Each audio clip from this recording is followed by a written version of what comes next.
All right, here we're looking at section 9.5. And our learning targets for today, we're first going to explore characteristics of tangent and cotangent functions. Then we're going to graph both of those functions, and then we're going to look at some secant and cosecant functions as well as graphing them. So the first thing we see is here is my tangent and cotangent function when I graph them, right? And you'll see here first we have a just our table of values. So when I pick my x value of a negative pi over 2, I get an undefined value, right? And when I get an undefined value in my calculator, that's where I have an asymptote. So an asymptote is a line that the graph will approach but never actually touch, okay? So that's what these dotted lines are on the tangent and cotangent graphs. Those are our asymptotes, okay, that it approaches pretty quickly but never actually touches. And we know that tangent is sine divided by cosine, okay? So whenever my cosine is 0, I have these undefined values, right? And that can help me when I'm graphing them, is whenever cosine is 0, I have these asymptotes. So here for cotangent, it's the inverse. So it's now cosine divided by sine. So whenever sine is 0, that's where I have these asymptotes for cotangent. And then I can plug in some other values and find the shape of my graph. So that's what we're going to be doing here now. So one thing we notice is that the period of both of these, the tangent and cotangent graph, is the period is pi. So when we were looking at sine and cosine, my period was 2 pi. So these are a little bit smaller graphs for one period. So here are my characteristics. Okay, so the domain for tangent is all real numbers except odd multiples of that pi over 2, right? And that's where my asymptotes are. So the domain of cotangent is all real numbers except multiples of pi. Remember, because that's just where my sine graph hits 0. So these are, again, my vertical asymptotes. My range of both of them is all real numbers because it goes up and down as far as it ever can go. So there's not an amplitude there. The period for both of these is pi, like I said. So here are my x-intercepts, 0, pi, 2 pi, 3 pi, da da da da. And then for cotangent, it's pi over 2, and then I add a pi and continue on. So you'll see, too, that my x-intercepts for my parent functions are exactly in between, halfway in between my asymptotes. So if I know where the asymptotes are, that can help me find where the x-intercepts are. So here's how I can find the period and vertical asymptotes, because now I have this A and I have my B, right, for both tangent and cotangent, okay? So here's what we're looking at. So the period of each function is pi over the absolute value of b. And we kind of looked at this with sine and cosine, except we had a 2 pi here.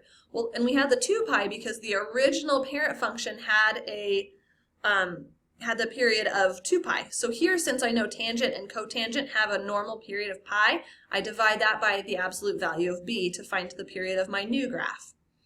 Okay, so to find my vertical asymptotes, I divide pi by 2 times the absolute value of b. That tells me where my asymptotes are. And then I look at my odd multiples of that. So if I'm looking at cotangent, right, I do pi divided by the absolute value of b, and then multiples of that, and that tells me my vertical asymptotes. So now let's graph this. So let's look at one period of g of x equals 2 tangent of 3x, and then describe that as a transformation. So the first thing I want to do is I want to find my period, which is pi divided by the absolute value of b, which is 3, so it's going to be pi divided by 3.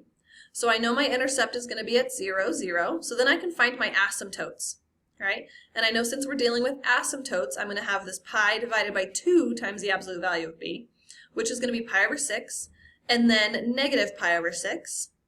Okay, so then I can find a halfway point in between them. So here's going to be pi over 12, comma 2, and then negative pi over 12, comma negative 2, since I know there's another intercept there. So here is my graph, right? So first I draw my asymptotes that I found. I also graph my x-intercept, and then I can graph the other 2 points that I found. And then I just kind of shape my graph so I never actually touch my asymptotes, but I get exponentially close.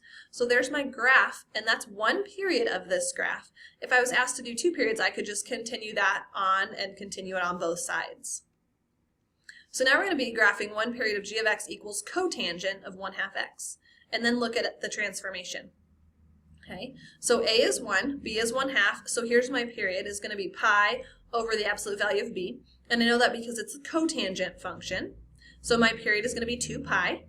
So here are my intercepts. My intercept is going to be pi comma 0 because I have pi over 2b, and b was 1/2, so it's pi comma 0. So now my asymptotes, here's my asymptotes at x equals 0 and x equals 2 pi. So now I can find the halfway points between my intercept and my asymptotes as my other 2 points I'm going to graph. So now here we are. So I can graph my asymptotes, which is the y-axis, and 2 pi. I graph my intercept, which was at pi 0, and then my other 2 points, and I can show my graph here. So the difference here is that it's a horizontal stretch by a factor of 2, and that's also told to me here in this in the equation that this is a horizontal stretch by a factor of 2. So here are a few for you to try. So now we're going to look at some secant and cosecant functions. Now remember, secant and cosecant are the inverse functions of cosine and sine. So here we see the cosine graph, right? The graph of cosine of x. So this graph of secant x is the inverse function of that.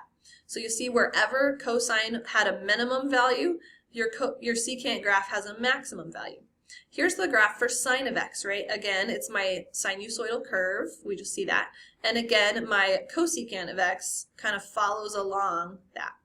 So again, here I have a period of 2 pi for both of them. So now here's some characteristics of both of these functions. So the domain is all real numbers except odd multiples of pi over 2. And this is for my secant of x. That's where I have my asymptotes. So with both tangent and cotangent and secant and cosecant, we have asymptotes. So first we always want to find those asymptotes, and then we can find the domain of the function. So my domain of cosecant of x is all real numbers except multiples of pi. So my range, right, is going to be less than -1 and greater than a +1. So the graphs do not have an amplitude since it goes up forever and down forever once we hit those ones. So the period again is 2 pi. So now let's graph one period of g of x equals 2 secant x. Describe the graph as a transformation of the original, of the parent function.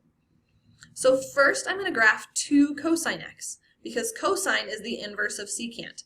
So I graph my 2 cosine x, and I notice the thing that changes my cosine, right, is my amplitude changes, but the rest of the shape does not change. So the period is still 2 pi, because nothing has changed there. So now I can graph my asymptotes, and I know that my asymptotes are wherever that cosine hits 0. So whenever I see my cosine graph hit 0, I can draw my asymptote there.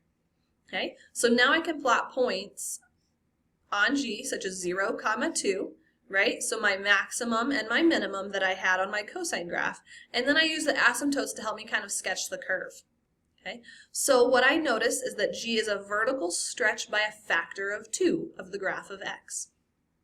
Right, and we were comparing it to my secant of x, and now it's got a stretch by a factor of 2. So here we go. Graph one period of g of x equals 1/2 cosecant pi x. Describe it as a transformation. So again, the first thing I do is I want to look at the sine function, because sine is the inverse of cosecant. So I graph that function, right, and here's my sine curve with some of those changes, right, because my period is now 2 instead of 2 pi, so that is graphed as well. So now I graph my asymptotes, and again, those asymptotes are anywhere that my sine graph hits 0, I can draw those asymptotes. So then I plot my points, and again, I find my maximums and minimums from my sine curve, and that helps me, and then I use those points and the asymptotes to help me kind of draw the curves. So what I know is it is a shrink by a factor of 1/2, is that vertical shrink, and a horizontal shrink by a factor of 1/pi, right? Because it's the amplitude is shorter and I've changed the period, so both of those things have changed. So here are some for you to try. See what you can do with them and see if it kind of makes sense how we're graphing them. So now back to our learning targets. First we looked at exploring the characteristics of both tangent and cotangent functions. Then we graphed those functions. And then finally we looked at secant and cosecant functions and graphed them as well. So now that we've gone through these learning targets, make sure you have some notes down about specifics of how do I find the asymptotes. Because for all of these functions, the asymptotes are going to be the easiest way for you to graph the functions. So now that we've done that, go ahead and work on your homework for 9.5.